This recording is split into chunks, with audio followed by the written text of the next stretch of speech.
You know the name, General George S. Patton, the tank commander who roared across Europe in World War II. But what if I told you that his destiny as a warrior wasn't chosen for him, but written over 1,000 years ago? Patton wasn't just a great general, he was the heir to a dynasty, a bloodline that connected him to kings, American founding fathers, and countless battles fought on 2 continents. His very life and his bizarre sudden death seemed ripped from a historical epic. In this video, we will be tracing the lineage of America's most famous fighting general, a story far more incredible than the war he won. Stay tuned to discover the royalty, the rebels, and the hidden family secrets that shaped Patton into the old blood and guts legend.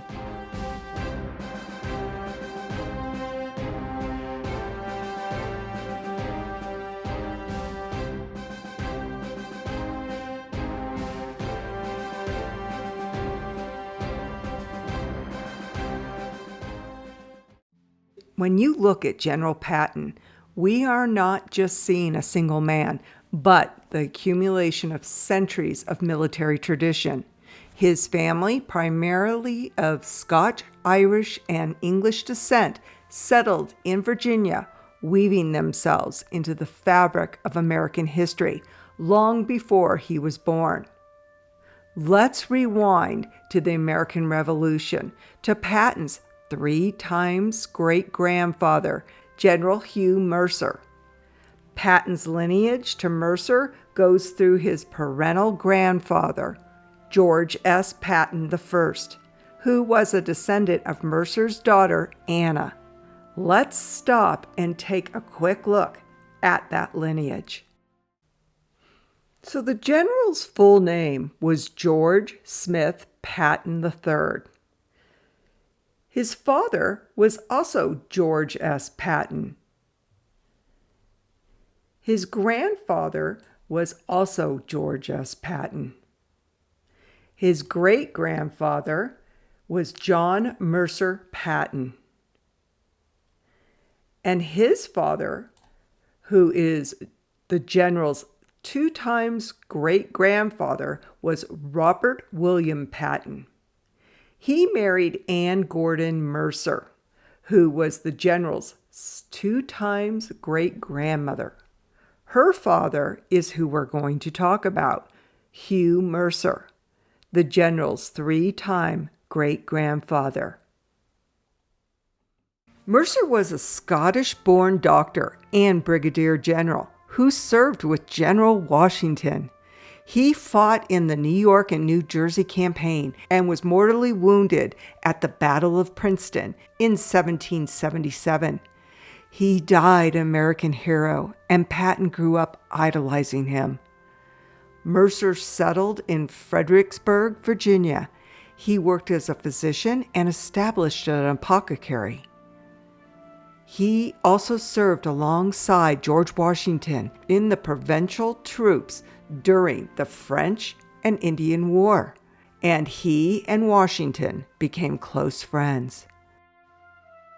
There are many places named for him, such as Fort Mercer in New Jersey, many counties throughout the East, Mercer Hall at the University of Mary Washington, towns such as Mercer, Maine, Wisconsin, and Pennsylvania, Mercer Bottom, West Virginia, Mercersburg, Pennsylvania, Mercerville, New Mexico, along with many streets throughout the United States. In addition, it turns out through General Hugh Mercer, General Patton is related to famous songwriter Johnny Mercer. Johnny Mercer wrote lyrics for over 1,000 songs and co-founded Capitol Records. He is known for classic American songs such as Moon River, Blues in the Night, and Accentuate the Positive. and he co-wrote and performed the famous winter theme song, Baby It's Cold Outside. Johnny Mercer is General Patton's fourth cousin. Let's fast forward a generation to the Civil War. Patton's grandfather, also named George S. Patton Sr., was a colonel in the Confederate Army. He graduated from the Virginia Military Institute and was a student of the legendary General Stonewall Jackson. Colonel Patton was mortally wounded in the Shenandoah Valley in 1864, dying in service of the Confederacy. This legacy didn't end with him. Colonel Patton's brother, Waller T. Patton, also a Confederate colonel, was killed at the infamous Pickett's Charge during the Battle of Gettysburg. George S. Patton Jr. was born into a family that had paid a massive price in every major American conflict, fostering a lifelong obsession with military glory and destiny. George S. Patton Jr. is our General Patton's father. Several other of George Patton Sr.'s brothers fought in the Civil War and other wars, but only the two brothers perished in the Civil War. The Patton brothers are buried in the Stonewall Confederate Cemetery in Winchester, Virginia. According to the headstone, they are buried in one grave. The inscription reads, "Here lies asleep in one grave the Patton brothers.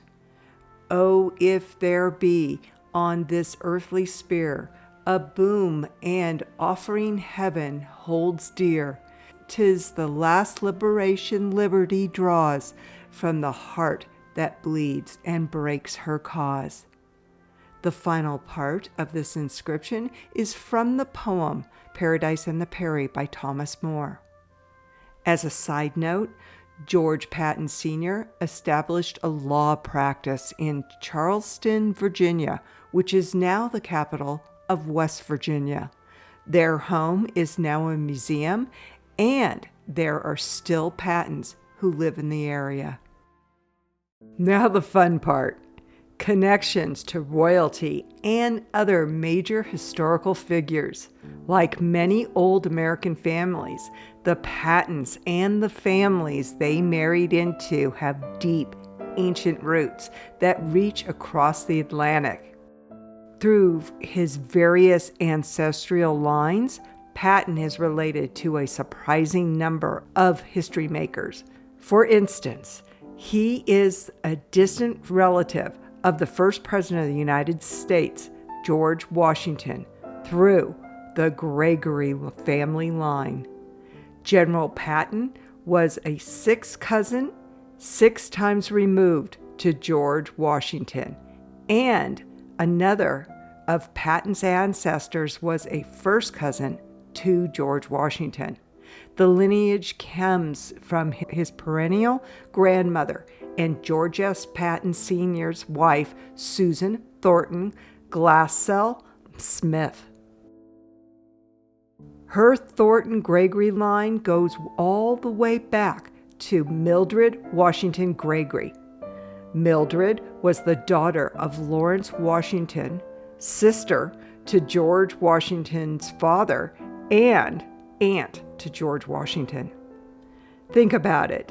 The greatest general of World War II shares blood with the greatest general of the Revolution, and his famous third-time great-grandfather was Washington's close friend.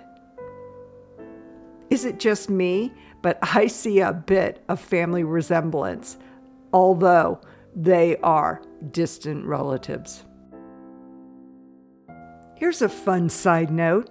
Hugh Mercer, Patton's third-time great-grandfather, moved to Fredericksburg, Virginia in 1761 to set up his medical and apothecary practice after the French and Indian War, a move recommended by George Washington.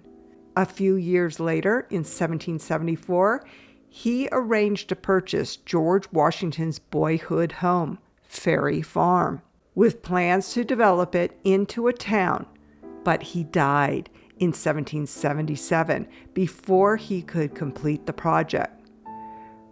Fredericksburg and the surrounding area is steeped in Washington family history and is definitely worth a visit. The family's wealth and a move to California also brought powerful new connections. Patton's mother, Ruth Wilson, was the daughter of a California pioneer named Benjamin Davis Wilson.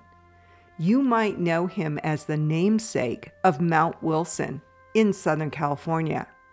Wilson was an influential businessman, politician, and pioneer who made a fortune in the California wine industry and real estate. This wealth would support General Patton throughout his life and career. Wilson settled in Alta, California when it was part of the Republic of Mexico and acquired a large ranch. He became a naturalized Mexican citizen. Once the United States took over California, Wilson became the second mayor of Los Angeles and was in office between 1851 and 1852. He was considered the first non-native to settle the Riverside, California area and owned acres of what is now called Pasadena and San Marino, California. He and General Patton's grandmother are now buried in San Gabriel in Los Angeles County, California. Patton's marriage in 1910 further cemented his elite status. He married Beatrice Banning Ayers, the daughter of a wealthy Boston industrialist named Frederick Ayers. Beatrice was not just a socialite, she was his intellectual and financial partner.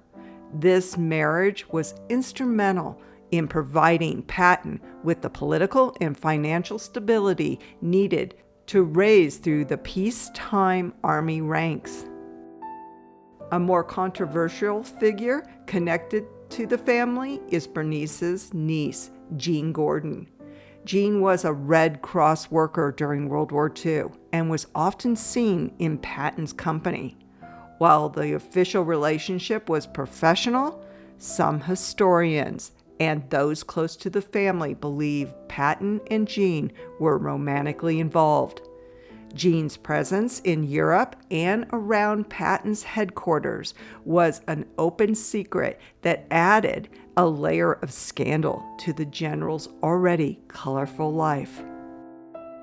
Just a little more than 2 weeks after Patton's death, Jean Gordon ended her life.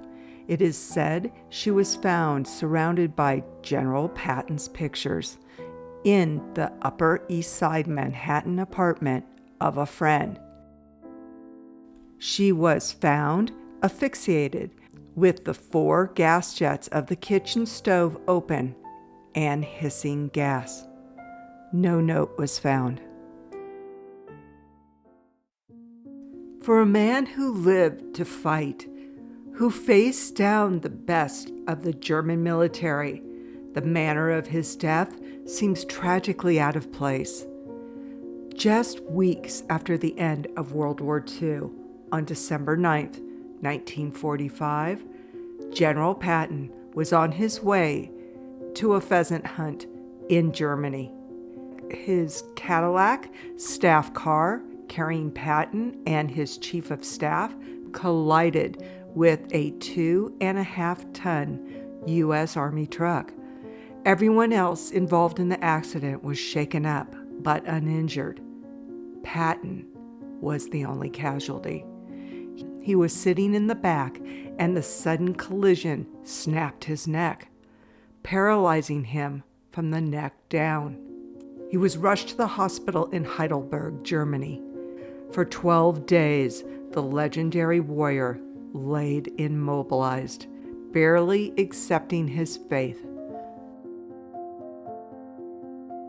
On December 21st, 1945, General George S. Patton Jr. died from a pulmonary embolism, a blood clot, likely resulting from his paralysis.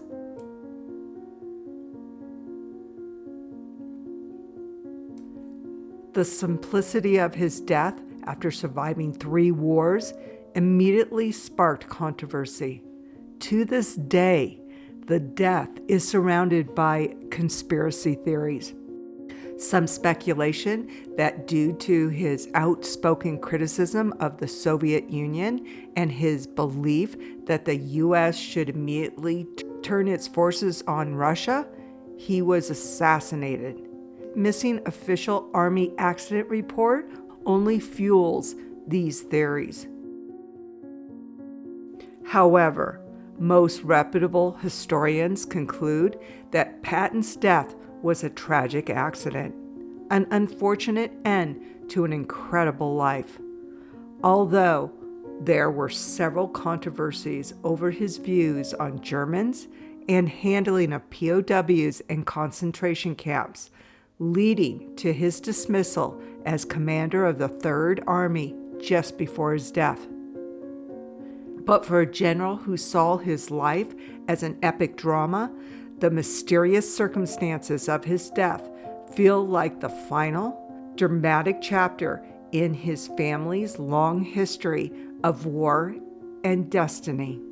General George S. Patton Jr.'s funeral services took place in Heidelberg, Germany on December 23, 1945, with his burial services held the next day on Christmas Eve, December 24, 1945, at the U.S. Military Cemetery at Hamm, Luxembourg. He wanted to be buried with his soldiers. His wife died in 1953. She was cremated, and a portion of her ashes were scattered over General Patton's grave. His story reminds us that sometimes the destiny of the individuals is inseparable from the long and storied path of their family. Thank you for joining us today. We invite you to watch all our videos from famous funerals to diving into the archives to find generations of history.